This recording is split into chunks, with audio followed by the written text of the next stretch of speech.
எண்ணற்ற கம்பெனியில ஒரு பெரிய வாகனம் ஒன்றை முதல் முறையாக அவர் கவர்மெண்ட்டுக்கு தயாரிச்சு கொடுக்க போறாங்க. அது ஒரு உலக பிரசித்தி பெற்ற ஒரு நிறுவனம். அந்த வாகனம் ஒரு வேர்ல்ட் ரெக்கார்ட் படைக்கிற வாகனம். எல்லாம் செஞ்சு முடிச்சுட்டு அவங்க வெளியே கொண்டு வர பாக்குறாங்க. பாத்தீங்கன்னா அந்த வாகனத்தை வெளியே கொண்டு வர முடியல. Because the door was smaller in height than the vehicle. அந்த வாகனம் கிட்டத்தட்ட 4 inches மேல இருந்துச்சு. அதால வெளியே வர முடியல. எல்லாரும் இந்த என்ஜினியரை கரிச்சு கொட்டினாங்க. என்ன என்ஜினியரிங் பண்ணிருக்கிற, நீ கண்டிப்பா அந்த வாகனத்தை கொஞ்சம் சின்னதாக்கணும் அப்படின்ற. அவர் சொல்றாரு, இல்லைங்க, இதனுடைய ரெக்கார்டே அதனுடைய ஹைட்ல தான் இருக்குது. எப்படி நான் வாகனத்தை சின்னதாக்க முடியும்? அதை திருப்பி எடுத்து பண்ணணும்னு சொன்னா அது அசிங்கமாயிடுமே, அது லுக்கே போயிடுமே. இன்னொருத்தவங்க அந்த கம்பெனி ஓனர்கிட்ட சொல்றாங்க, அந்த டோரை நீங்க இடிச்சிருங்க, இடிச்சிட்டு ஃப்ரெஷ்ஷா கட்டலாம், அந்த வாகனம் வெளியே வரதுக்காக. ஒரு நாள் கூத்துக்காக யாராவது பெரிய ஒரு கம்பெனியுடைய ஃப்ரண்ட் டோர் போஸ்டை இடிப்பாங்களா? சிவில் இன்ஜினியர் சொல்றாரு, மெக்கானிக்கல் இன்ஜினியர் நீ இது சரி பண்ணுப்பா. மெக்கானிக்கல் இன்ஜினியர் சொல்றாரு, ஓன் தப்பு தான், உன்னை யாரு டோரை எவ்வளவு சின்னதா வைக்க சொன்னது? எல்லாம் இப்படி பேசிக்கிட்டே இருக்கிறாங்க. கம்பெனி சிஇஓக்கு செம்ம டென்ஷன் ஆயிடுச்சு.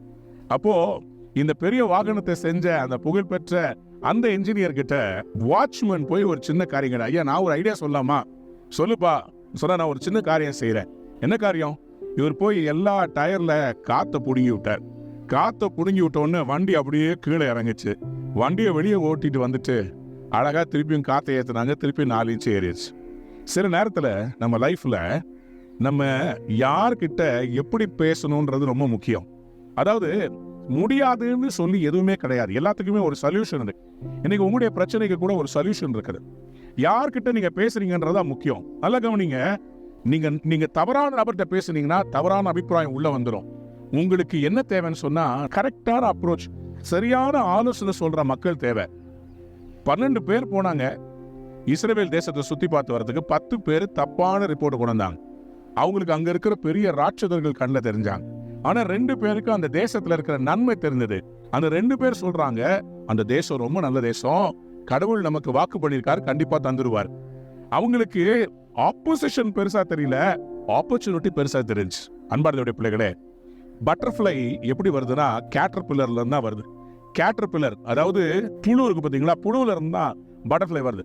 புழு ஒரே இலையில சுத்தி சுத்தி சாப்பிட்டுக்கிட்டு வாழ்ந்துகிட்டு இருக்கும். பட்டர்ஃப்ளை மரத்துக்கு மரம், பூக்கு பூ பறந்து கொண்டே இருக்கும். இந்த கூட்டு புழுவா இருந்துகிட்டு ஒரு ஷெல்லுக்குள்ள திங்கிங்ல இருக்கிறவங்க வளரவே மாட்டாங்க. ஆனா பட்டர்ஃப்ளையா இருக்கிறவங்க பல இடங்களுக்கு போவாங்க. அவங்களுடைய ஞானமே வேற லெவல்ல இருக்கும். இன்னைக்கு ஆண்டவர் உங்களை பார்த்து சொல்றார், I want you to be faith-filled people like Caleb. Numbers 13:30. Then Caleb silenced the people before Moses and said, we should go up and take possession of the land, for we can certainly do it. இன்னைக்கு ஆண்டவர் உங்களை பார்த்து சொல்றார், you can certainly do it. Don't be intimidated by your opposition, because I have given you an opportunity. It's by the word of God and you will possess it. தேவன் சொன்னால் அதை நிச்சயமா நீங்க பெற்றுக்கொள்வீங்க.